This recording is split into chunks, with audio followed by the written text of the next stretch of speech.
think this was like the other day I was at work with my friend Amar. He's been in like a couple of videos. He was at the Tent Hotbox. Tent Hotbox, yeah. He was in the Tent Hotbox.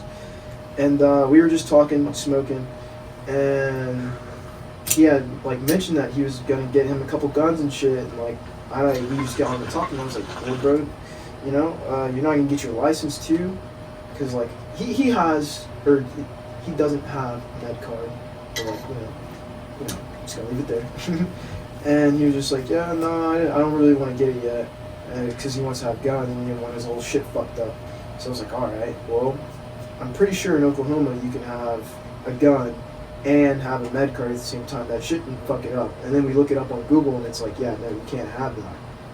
But that shit's fucking wrong, because today, well, last week I had lost my med card and I had to reorder a new one. You were going to say something?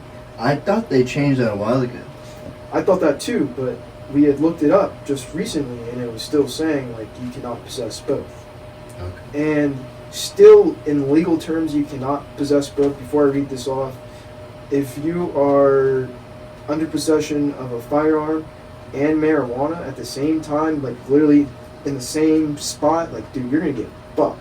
Like you're gonna get fucked and you're probably gonna go to jail.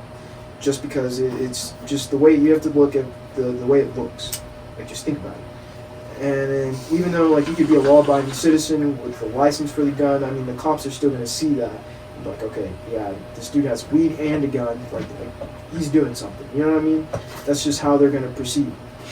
But if you were to, you know, have maybe your weed in the trunk and your gun in the front, I mean, I feel like you should be fine. But that's just, I wouldn't recommend it. I'm not a fucking lawyer. You know what I mean? You guys can look this shit up for yourselves. But that's just how I would go about it personally. But this is what the Oklahoma Medical Marijuana Authority has sent me. They sent me a whole letter after I got my card, letting me know a little bit about it and patient information. Okay, so basically cannot be visible by someone with 20/20 vision from any street or just property from all that's bullshit. Okay.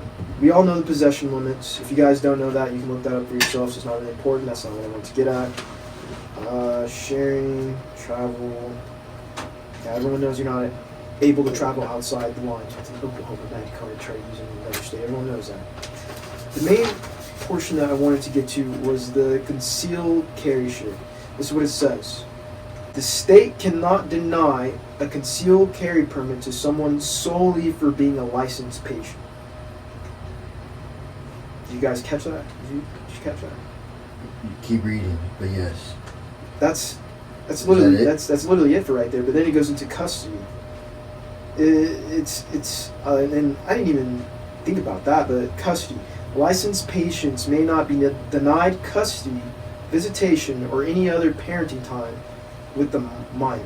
So even though you smoke and shit, you can't be denied that, and they can't use that in an argument in court. Like, hey, he smokes weed, so I don't want my children around that. Like, you can't basically use that shit. Yeah, to both of those things, I've seen like many times where like really bad divorces where the parents, you know, it's big crazy shit.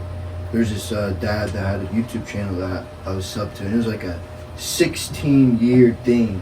I found it like after it already been going on for like 10 years or something.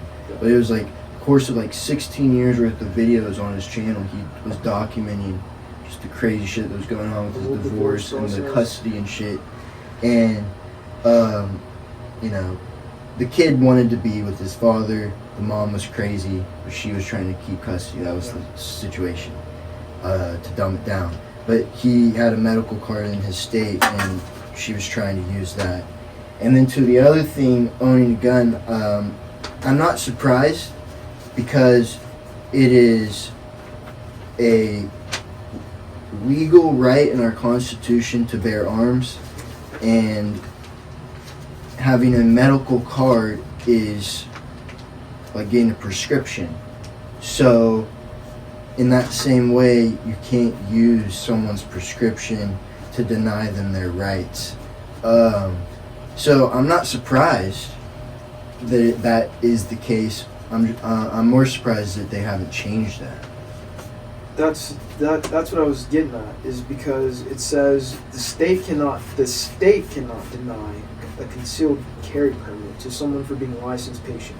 So, which I don't think, well, the federal government can't either, but they don't have to put that in there. yeah, it just clarifies the state. That's why I'm like, okay, But this is fucking broad wording right because here. I Bullshit. think they need to because, and I understand where you're coming from that, but the only reason I think it only says the state is because the federal government, it's more sort of obvious that they can't do that because it's in the Constitution. And with the state, since they are the ones giving the med card, they have to clarify that they won't. Yeah. Because the state doesn't have a constitution saying. You see what I'm saying? That's facts. That's facts. But like this, my whole thought process behind it was because whenever Amari was explaining to me how their background checks work, like he said, he went in there to buy his gun, and it took about 30 minutes just for like a background check. And they do full background checks, and apparently they do drug testing too. They drug test you to purchase a fucking firearm, bro. And I was just like, what? And this is all coming from his experience, so I don't know how this is for anyone else, but this dude was telling me that they're going to drug test him to get his guns, to legally have them. And if he were to fail that drug test, not only would he not be able to get his gun that he's trying to purchase, but they would possibly take away his guns that he already owns because he failed a drug test. And I was just... Does it depend on what drugs, or just if you fail in general? Like, what if like you have like a high fucking, like, I don't know what all is tested for in these, but let's say like it picks up, oh, he drinks a lot of alcohol, smokes cigarettes or something like. I mean, you can eat a buck ton of poppy seeds and that shit'll pop up on drug tests. You know what I'm saying? So yeah, that'd be happening to my mom. Yeah, he didn't explain it very deeply how it is, but basically, like, just from him being worried over the fact, I'm assuming they're testing for weed, you know, just shit like that, just weed, because weed is still under the federal law a Schedule 1 drug, and that's fucking put in there with coke, heroin, and you know all that bullshit, and it's just like, bruh. And I bring all this up to come back to the fact that this dude Biden is literally like throwing this all on the social media. If you guys vote for me, I will legalize weed. Legalize weed. Change it all. Change it all. Do you think this nigga will actually legalize weed?